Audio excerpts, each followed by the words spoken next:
Hello, everybody. Welcome to the Gold Coast Speakers podcast, where speakers have conversations so that you can learn a lot more about a speaker when they talk, what they talk about, and who they are. My name is Mark Butler, and I have the absolute pleasure of talking with Nicole Evans today. Welcome, Nicole. Thank you, Mark. I'm really excited to be here. Brilliant.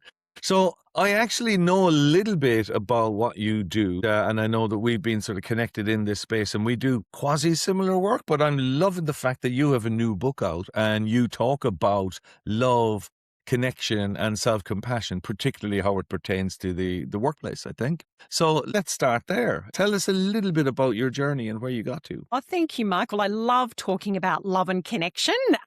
And so I guess the book just came out in January this year. And it is all about connecting to self. So that self-compassion that you talked about, which we like to talk about it as nurturing ourselves, being kind to ourselves. It's connecting to others. So in terms of friendships, but also in the workplace, like you were saying, and then connecting to nature. So predominantly it has got 15 love lessons within it, which are all to do with connection to self, others, and nature. And here it is. Oh, very nice. Love it. Where is it available? All good bookshops? Well, I am actually selling it myself. Beautiful. Okay. So when I do talks, they're available, but they're also available at my website, NicoleEvansConsultant.com. But they will hopefully, hit some bookstores later this year. That's the plan. You can absolutely get through my website at the moment, or any talks that I do, they're available. Fantastic. And I guess if it comes through the website, you'll sign it for them. Absolutely. I'd love to do that. That's one of my favorite things. Yeah. That'll triple the value straight away. Good on you.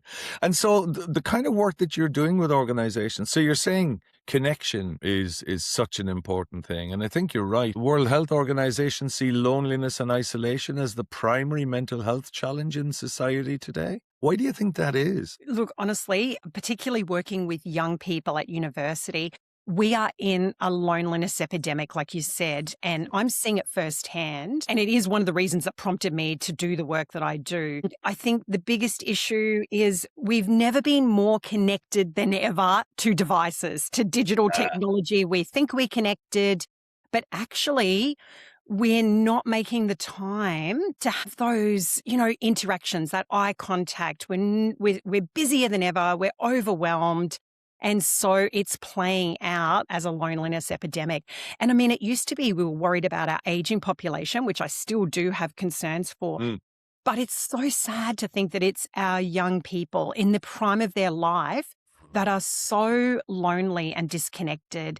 And I mean, at university, unless you're doing a course that's compulsory for attendance, it's just so much easier for students or young people to be online at home. And so, that's a huge place where you're going to meet people, and even workplaces. I know some people are doing the hybrid and working from home, and that is also creating a loneliness epidemic. So it is concerning to me. And it's something I'm really passionate about because, like you said, connection protects our mental health. And we're also in a mental health crisis. So I think there's a lot to be done in this space. And, there is hope because it is a skill and we can practice it. We've just got to be intentional about wanting to connect with others. And it does start with ourselves. I really believe that. You make a very good point. And in fact, I know everyone's tired of talking about COVID and lockdowns, etc., but I think that whole experience has had a detrimental effect for entire cohorts. I remember speaking to people at the time who would consider themselves introverts, if you like, or probably somebody who experienced social anxiety to a degree and had developed coping skills in order to be able to do it, like go to a party and go around the edges kind of thing, but then lost those skills and didn't really get them back after the long periods of lockdown ended. They loved lockdown because it was an easier cushion. But like anything that's kind of anxiety or trauma related, when we avoid situations, we don't resolve anything, we make it worse. Do you think that's still a problem? And because hybrid work is still in place? Yeah. I do, Mike. I think COVID accelerated what was coming. Because, let's think about it. We had all those digital devices and we felt we were connected, but then COVID happened and it just accelerated what was coming. But I do agree. I think it left us in a space where, oh, great, now I can work from home and I don't have to deal with the commute. I don't have to deal with all of the other dramas that come with having to try to get to work, I suppose, or to uni or to school. And so, yeah, it does create isolation. Mm, And I really do believe, and I think that's one of the things in all of my keynotes and workshops is that I make connection practical because I think we need to be reminded that this is a skill and that mm. there are things that we can do as humans to really create connection. And like you said, it is about putting yourself out there. And so we just think it's so much easier to be at home, online, gaming, or whatever it might be, looking at Facebook, Instagram, and it's just so bad for our brains. So we have to push ourselves to get out there and to connect with others.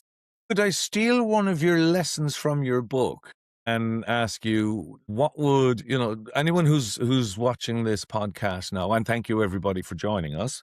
Is there a quick skill you could give to people that might help them develop their sort of connection or redevelop or reconnect with their connection? Drift? Yeah, thank you for asking. Well, throughout the Sure. book, there's 15 love lessons. It's a very gentle, very simple book, but very practical. And the overriding love lesson of all is that you must love yourself. And you know what? This is one of the hardest things to do. And I have seen this play out with my medical students who are so hard on themselves. Yeah. They have perfectionism, comparison epidemic, and their inner critic is constantly telling them they're not good enough or they're not going to get top marks. But this goes for anyone in society. We have a little voice in our heads and it keeps telling us not enough, not enough. So my top tip, Mark, is working on that inner critic. So when you hear it firing up, it's about saying, would I talk like this to my best friend? And you wouldn't. Nobody talks so meanly to their friends. So keep stopping yourself and saying, would I say that to my best friend? No, I wouldn't. So I need to talk kinder to myself.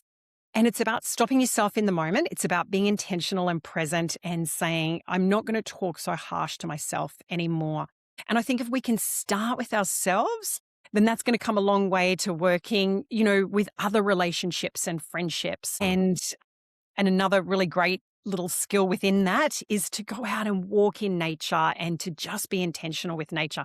That's another really big love lesson of mine is to reconnect with nature because it's so good for our nervous system. So yeah, be Yeah. kind to yourself, be kind to others And and get out in and nature. get There's out. three. Sure. Beautiful. Yes, who was it? It might be a Zen or a Buddhist saying that everyone should spend at least 20 minutes in nature every day, unless you're really busy, in which case you should spend an hour. That's exactly right. I do love that. And do you know the evidence behind that is it's Mhm. 17 minutes and 3 seconds, the neuroscience to actually get the benefits, but you have to be intentional.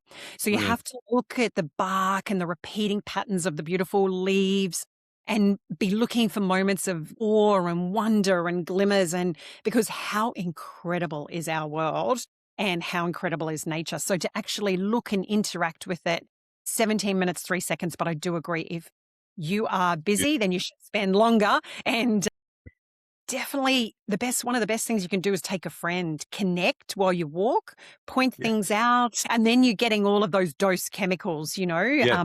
oxytocin, serotonin, and those endorphins. I love it.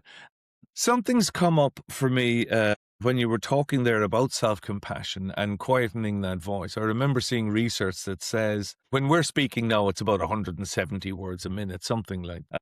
But the voice in our head can be anything from 400 to 2,000 words a minute, depending on our anxiety levels. And it's because we don't have to finish sentences, we know what we mean. And the other bit I heard was that we have more conversations with ourselves than with all other conversations combined. So I think you're really on it when you say the inner critic, how do we control it? How do we, we're sort of saying don't let it speak to you in a way that you wouldn't speak to a friend, but is there a way of channeling or controlling that? Is it gratitude journaling? Is it something like that? What skill sets do you Oh, suggest? I do love gratitude journaling, but I Mhm. think one of the first tips is you give that voice a name. So for me, I call Ah, my voice Nicola. And it's like, Nicola, do not speak to yourself like that. So pick a name. It could be Tina, Trisha, and a name that's just, no, we're not going to talk to ourselves like that. It seems really naff, I know, but it does work because it stops your saying. Good. It does stop Yeah. in the moment. It's about being present, naming it, stopping it. But I love what you're saying about gratitude journaling. I also think naming and taming your emotions. So, oh my goodness, this is how I'm feeling right now. I actually feel really frustrated. But why am I feeling like that? And because we are processing it, we are taming our amygdala and we are getting through that emotion. So I do a lot of self processing. I meet a lot of people who say, I don't like journaling. That's okay. Then, as long as you're naming and taming and making sense of those emotions in your head, you're able to move through it. But Mm. honestly, writing is so great. One of the things that I do a lot in our workshops is talk about the importance of journaling. And it's not that you have to be this incredible, author. It's just writing down those things, those feelings and why you're feeling like that, what you plan to do, what your hopes are. They are really great for brain safety. But gratitude, it's one of the greatest things to be able to stop and go, I'm actually feel really grateful for this today. So, Yeah. yeah, I'm a massive fan of journaling, but also naming and taming emotions. Yeah, I love that. There's something about writing, isn't there? It's different to typing and it's Oh, different to talking. It just slows your thought process down. So you have to stay with that emotion or, whatever it is, that gratitude that you're writing down. You get to stay with it a little bit longer. Like we were just saying, the self critic is talking a million miles an hour. Your writing is slower than we're even talking now. I think we get to kind of sit with whatever that emotion is. That's again, you're back then to connection, I guess. Yeah, that makes beautiful sense.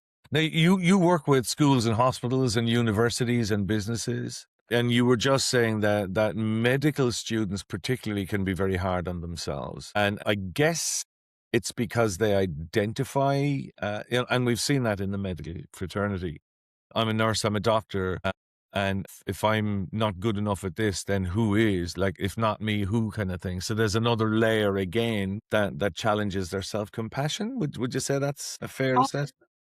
definitely. I mean, that's the thing in all of the work that I was doing. That's what gave me the idea to write about self love Beautiful. because I am also a marriage celebrant and a funeral celebrant. That's my little hobby because I Ah. love love, right? So I love that seat to love. And then during the week, I'm working with medical students, schools, teachers, doctors. And in all of it, I was seeing such unrest with self compassion. And I was talking about it nonstop. And I've done a lot of research into self compassion. I love Dr. Kristen Neff's work, Mm. just that whole idea of self kindness, that common humanity that we're all going to suffer, or we all have suffered, and we will continue to suffer as human beings. And I think a lot of people think life's going to be so easy and we're not going to have challenges, but we're all going to have challenges. And I was seeing that firsthand, I guess, with my medical students, and obviously then the mindfulness. So the training that we do at medical school is Mm. incredible. We Mm. are doing a lot of reflective writing, we're doing a lot of communication skills, and we're doing a lot of work on self-compassion. So I feel so honored and lucky to be part of Mm. it. And then part of me was like, well, everyone needs to hear this and be amongst all this connection to self and others and feel that self-love. And I think that's why Love Lessons is hitting. People have gone, oh, this is a really practical way to understand how to love myself, but how to work on friendships because there's not many books on there out Mm. there, how to be a good friend and Yeah. how to make friends. And I felt there was a real gap in the market for that. And also seeing how disconnected people were and the loneliness epidemic, I thought this will be really good to remind people that we have to work on this skill of friendships and relationships. And, being a marriage celebrant and getting a front row seat to love, I get to see people celebrate love. And then on the other hand, as a funeral celebrant, to see people reminded not to waste love. And so I feel like I'm at a really unique point to be able to, share all the stories and witness what I've witnessed and share that with the world. That's amazing. So you get to experience the entire gamut of emotional sort of response or reaction, if you like. And you mentioned Kristen Neff. I love her work as well. And that common humanity kind of conversation. I remember, I don't know who said this, but I know Brené Brown has identified like 80 different emotions that we experience. They all fall under love or fear kind of thing. You know what I mean? But there's 80 of them. And as Kristen Neff says, there's 8 billion people on the planet. So if you're experiencing an emotion or a couple of emotions at a time, you're not the first, you won't be the last. Everybody is experiencing that same thing. And I think that then that's where the compassion seems to come from. But really interesting, like, what does the science then tell us about human connection? Oh, well, this is my favorite study of all, Mark, and that is the Harvard study of adult development that's been going for 88 years. So Wow.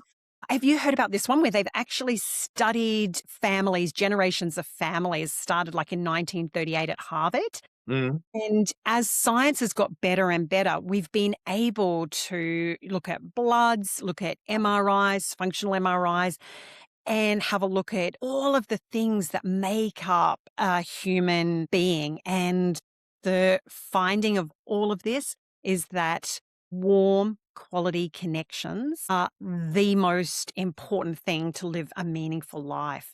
And that can be any job, as long as you've got purpose in that job, you have got connections to people in that job, then you are going to have that meaningful life. So that is what informs all the work that I do, is that study.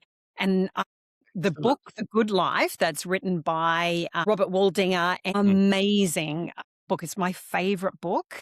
The- And he literally follows all of the case studies of all different people that have had all of the different things happen to them, the complexities of being a human life, financial, health, stress, etc. And at the end of it, the people that are living the most meaningful lives are the people that have warm, quality connections. And Mm. then that's that interesting piece of research by Robin Dunbar. He's a social anthropologist that talks about in your inner circle, you need to have people you can rely on. And he goes out sort of in concentric circles, sort of goes five really close, tight friends. I call those your 2 a.m. friends, the people that you call when, literally the shit has hit the fan.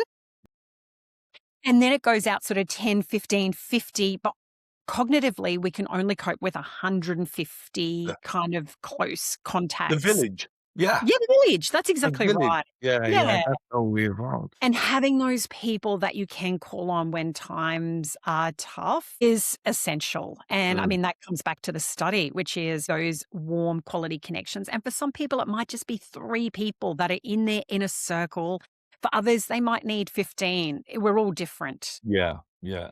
That's really interesting. In my work with veterans struggling with PTSD and reintegration, transitioning from military to civilian life, etc. There's a guy in the US, Chris Runess, is a military, is a helicopter captain, and he's done a lot of work in this space as well. And he shared some Harvard research recently that speaks exactly to, we should have 5 people in our sort of inner sanctum, someone nearby, someone you can ring at any time, someone that will challenge your thinking, someone that will connect and engage with you. And the Harvard research in the US, and I've no reason to suspect why it would be any different here, but the average number of connections that people have is 0.6. So Wow. every second person has one person that they could call in their inner sanctum. That's the loneliness thing we're talking about, isn't it? And it's, as you said, 3 would be great. I have a large circle of friends, but there's probably 3. Well, exclude family, there'd be 3 people I would, kind of lean on or fall into, sort of thing. But yeah, that isolation and loneliness kind of conversation you're saying is the challenge. It is the challenge. And so the workshops that we do, like at colleges or with our young people, Mm, hand up, have you got people in your inner circle that you can call mm, on? And like we see probably half of hands go up, and that's frightening. And that's exactly what you're saying. This is the loneliness epidemic. yeah. And so then we want to work on that. So what can we do to get more people in a circle? And so, number one, it has to start with ourselves. We have to love who we are, to want to get out there and meet others. And yes, we've got technology. So let's start sending a couple of texts and say, hey, do you want to go for a walk or do you want to go for a coffee? Every second day, can you reach out to some and see what you can organize?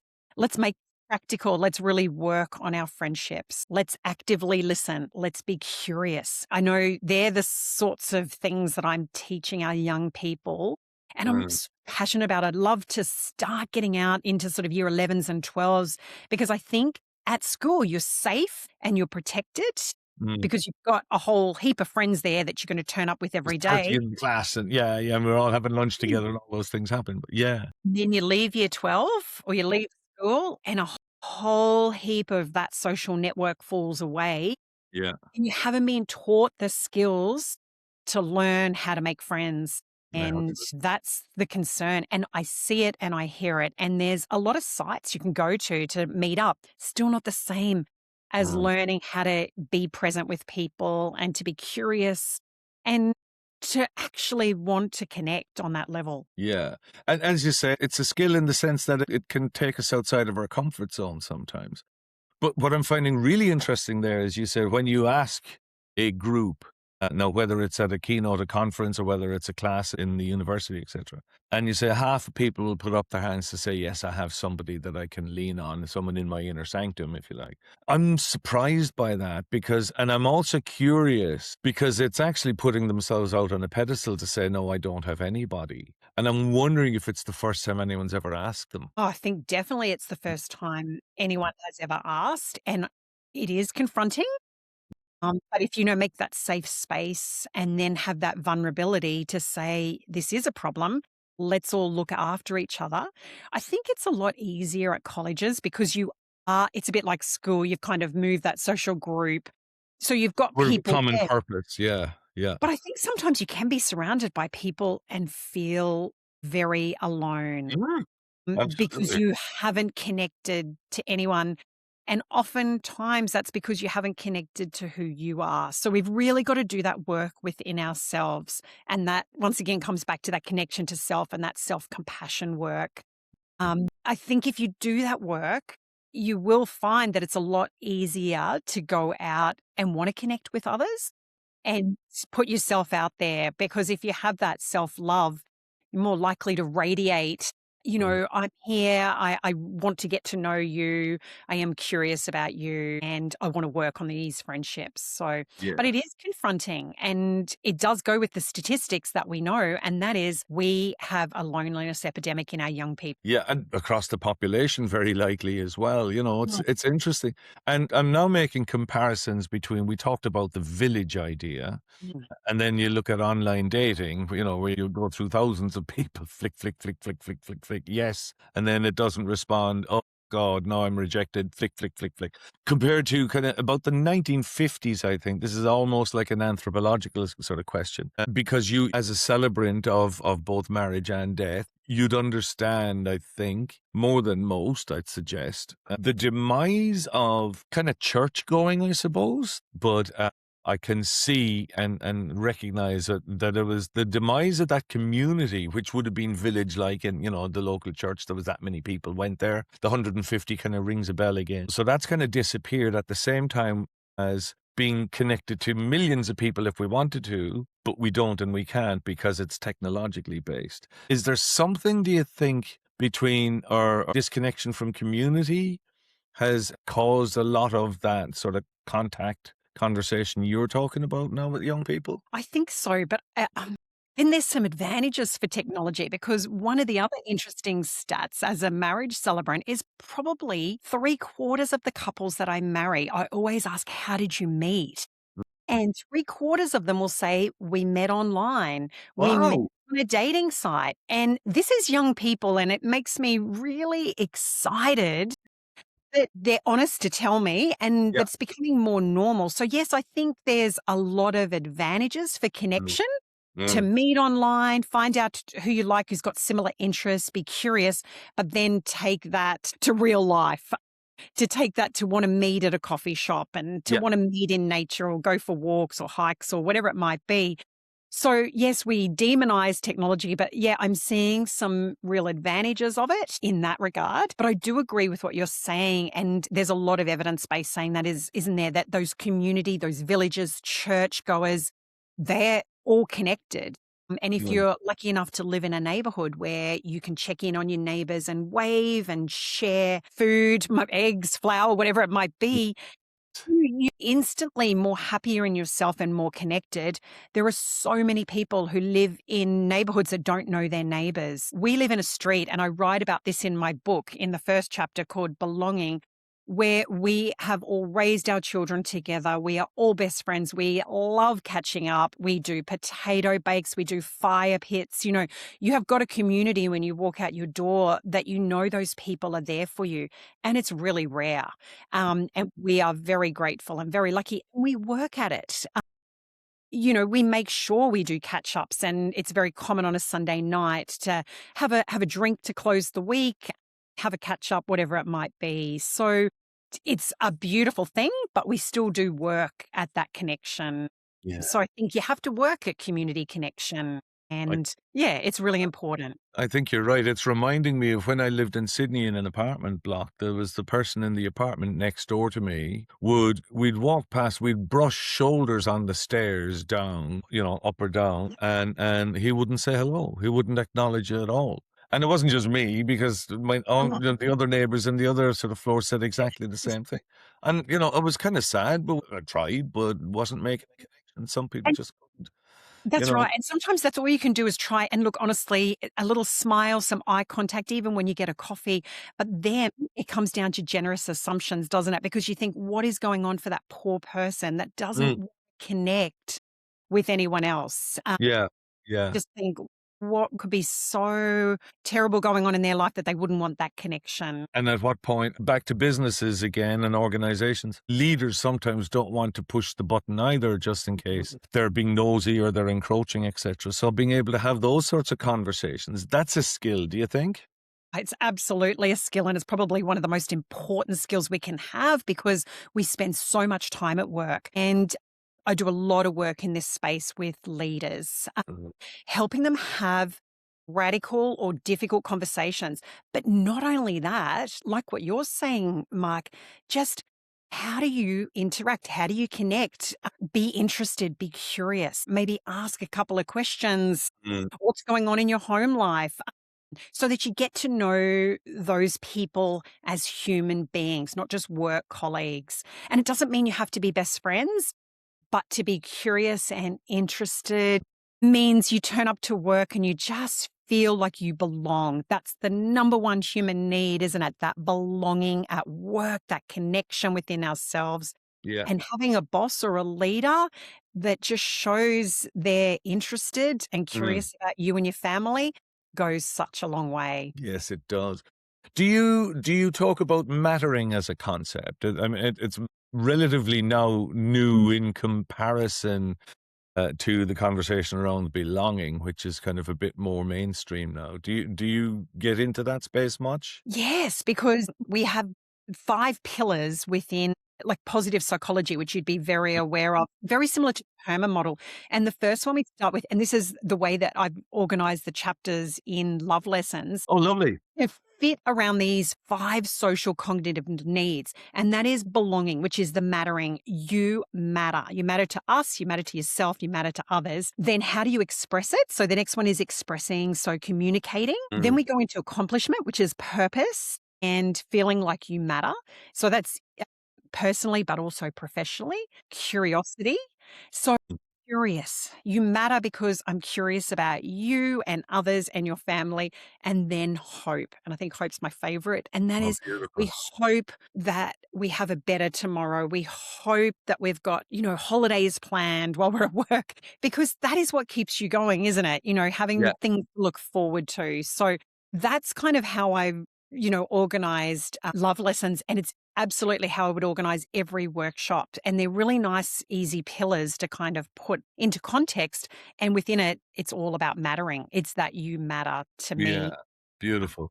And you've just spelled beach. Yeah, BEACH. That's a nice acronym for so everybody get to the beach. exactly. Because you're in nature, you can do grounding. And you and I both know as beachgoers, oh my goodness, it's like my favorite place. It's like, yeah, it's just that nervous system reset. And that's our connectedly beach framework that we use. And I just thought it would be perfect to sort of set up all the chapters Mm, and love and friendship for the book. And it worked really well. it absolutely did. BEACH. So belonging, expressing, Accomplishment, accomplishment, curiosity. curiosity, and hope. I love that. That's absolutely fabulous. What does the science say about this? The science is all based on that PERMA model, Martin Seligman, Yeah. positive psychology. This is what we need to thrive. And like we talked about with the Harvard study, Mm. 88-year longitudinal study, we need to feel like we belong, that we are connected, and Mm. that we have purpose. And Mm. they do an interesting case study in the book that there's a cleaner who has cleaned for 30 odd years or whatever and has so much purpose keeping the place clean. So you would think going to work every day, what a terrible thing to do. But this person has purpose in Yeah. cleaning, creating a beautiful environment, has connection, feels like they matter. So all of the beach, all those social cognitive needs are met. And if we can meet all of those needs, Yeah. then we're going to live a meaningful life. Fantastic. If someone watching this or listening to this wanted to create a more connected, say, workplace, because that's where a lot of us kind of spend most of our time, or family or community, where would you tell them to start? I think it starts with connection to self, but within that is then communicating. So, like we talked about before, it's being able to process, be present, name and tame our emotions. How am I feeling within all of this? And then being able to communicate within ourselves, but then being able to be out there and be curious and communicate with others. So we talk about connection being the pillar, but it comes back to being able to communicate well and communicate with curiosity. And I think that's sort of how it lines up. So what would I say to people, like we said, leaders at work?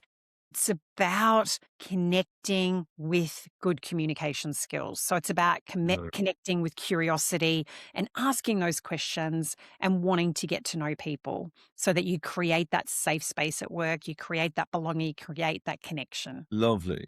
What do you say to people pleasers who will be very good at this because it helps them to avoid thinking or connecting with themselves?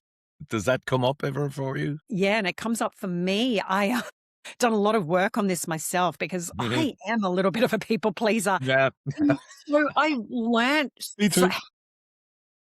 And but it is important, isn't it? You know, that we go in, we share our knowledge with others, that we learn that sometimes difficult conversations and being honest is so important. And it comes back to Brene Brown. Clear is kind. Right. So clear communication, really letting people know where they stand. And I am such a fan of constructive feedback, constructive criticism. I mean, I do it on a daily basis. I have to in my job as a medical educator and communicator. We do communication skills and we have to give them honest feedback. You know, this is not working, but these are some things that you could do. So I think if you're giving that feedback that's clear and concise, and you're giving it in a kind way, then you can avoid the people pleasing because Mm. you're doing it in a gentle, friendly way, but Yeah. you're still being honest. So, Mm. yeah, I've done a lot of work on that. I do a lot of work with people. And it's interesting, Mark, that you're honest with me too. It's a real thing, isn't it? Because you want everyone to be happy and have a good time, but sometimes you have to be really honest, and honesty is the best policy. I think you're right. That's the thing about us people pleasers. We can start a conversation. So maybe it comes to us to be the ones to make that sort of connection with other people first, particularly those who may be less inclined to connect, you Yeah, know? definitely. And even, you know, we can say ambiverts and extroverts. Yeah. I guess we have a role to play in creating and going up to people and not having that social anxiety. But then it's about actively listening, isn't it? It's Yeah. about having the curiosity, asking the questions, but then wanting to hear what other people have to say. No, absolutely. I think that, yeah, there's definitely, and I don't think we're just one or the other. It's a bit like empathy and compassion and sympathy. You know, they're different sort of elements along the spectrum, if you like. And I don't think we're not necessarily just cognitively empathetic or emotionally empathetic or compassionate. I think we all have bits of all of it, and I think it's the same with the whole introvert versus extrovert. That it's a spectrum, you Oh, know, and some of us sit on it in a way where we find it a bit easier than others may do to actually start a conversation, and maybe it falls on us to commence those, and that will help bridge the sort of isolation and loneliness gap for people. Is there anything? Look, what would the takeaway from this conversation be, or is there anything I haven't asked you that you wished I had? what a lovely question. You know what's coming to mind, and maybe just because it's the week that I've had, but I talked about weddings remind us to celebrate love and funerals remind us not to waste love. Mm. And I run something called death cafes. And I know it might sound a little bit morbid, but the idea is to have tea and coffee and cake. I actually make my connection popcorn, which is a chocolate crackle popcorn. The Ah, recipe's actually in my book because it's one of the greatest ways to connect over food and chatting. But it's more than that. It's having a conversation which talks about, did I love well? Did I turn up for people? And mm, did I live a meaningful life? And so the reason I want to end on this is because it sounds confronting, but if we think about death and we think about living, we mm. tend to live more meaningfully if we think that our time is finite. And then we don't overthink things. And Yeah. we tell people that we love them. We tell people that they mean something to us. So I actually think it's a beautiful thing to be thinking about death. And I know I've just had a week where I've run death cafes, I've done end of life workshops, I've done a beautiful wedding, and the father died. They did it, they accelerated the wedding so that the father could be there, and he died 3 days later. So thank God he was there.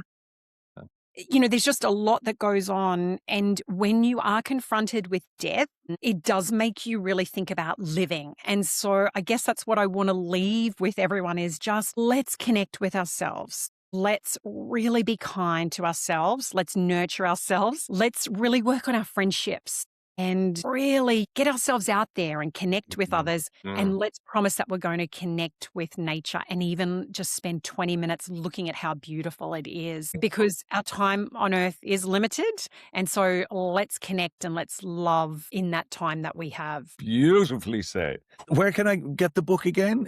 What's your website? Yeah, my website is NicoleEvansConsultant.com and Beautiful. it's available there. But as I said, yeah, when I do workshops, it'll be available there. And I am doing an audiobook later in the year, and I will also have it in some beautiful boutique bookstores by the end of the year. Fantastic. Nicole Evans, thank you so much indeed for your time. It's been wonderful having a conversation with you. Thank you for joining us today on the Gold Coast Speakers podcast. If you'd like Nicole to speak at your next event right here on the Gold Coast, then I can personally recommend Nicole as a speaker that will deliver to your audience. Then if you want to do that, head over to the Gold Coast Speakers directory at goldcoastspeakers.com.au and you can find all of the links and contact details for Nicole and a whole range of amazing speakers. So thank you again, Nicole, for your time and allowing me the honor of having this chat with you and getting to ask you all of these questions. Thank you, Mark. I've really enjoyed speaking with you. Thanks for tuning in to the Gold Coast Speakers podcast. If you loved this episode, share it with someone who needs to hear it. And if you're looking for your next speaker, or even ready to step onto more stages yourself, you know where to find us, goldcoastspeakers.com.au.